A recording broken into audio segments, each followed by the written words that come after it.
सोनामुखी, हरड़, मुलेठी जैसी अनेक जड़ी बूटियां और हजारों वर्षों का प्राचीन आयुर्वेदिक ज्ञान इस एक बोतल में समाया हुआ है। कायम टैबलेट, आपकी खुशियों का साथी।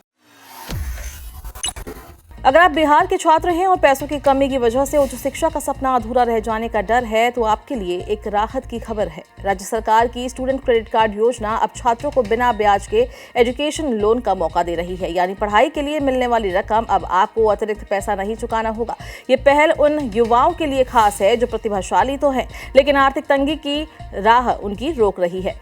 इस योजना की शुरुआत राज्य में उच्च शिक्षा को बढ़ावा देने के उद्देश्य से की गई थी, ताकि 12वीं पास करने के बाद कोई भी छात्र सिर्फ पैसों की कमी के कारण पढ़ाई से दूर ना हो। अब इसमें किया गया सबसे बड़ा बदलाव ये है कि लोन पूरी तरह ब्याज मुक्त कर दिया गया है। जो राशि आपको मिलेगी वही बाद में लौटानी होगी। इससे छात्रों और उनके परिवारों पर आर्थिक दबाव भी काफी कम हो जाएगा।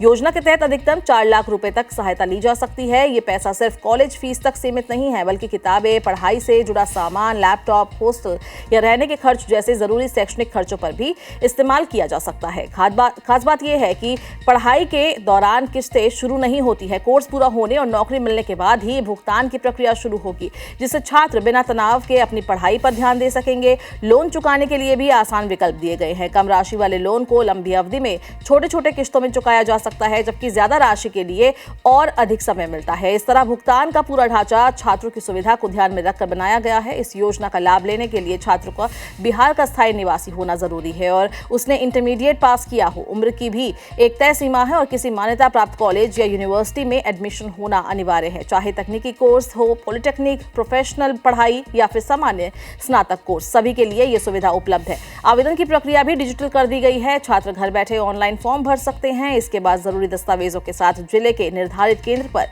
सत्यापन कराया जाता है, जिसके बाद लोन स्वीकृत होने की प्रक्रिया आगे बढ़ती है। सरकार ने मदद के लिए हेल्पलाइन और ईमेल की सुविधा भी दी है, ताकि किसी को जानकारी के अभाव में परेशानी ना हो।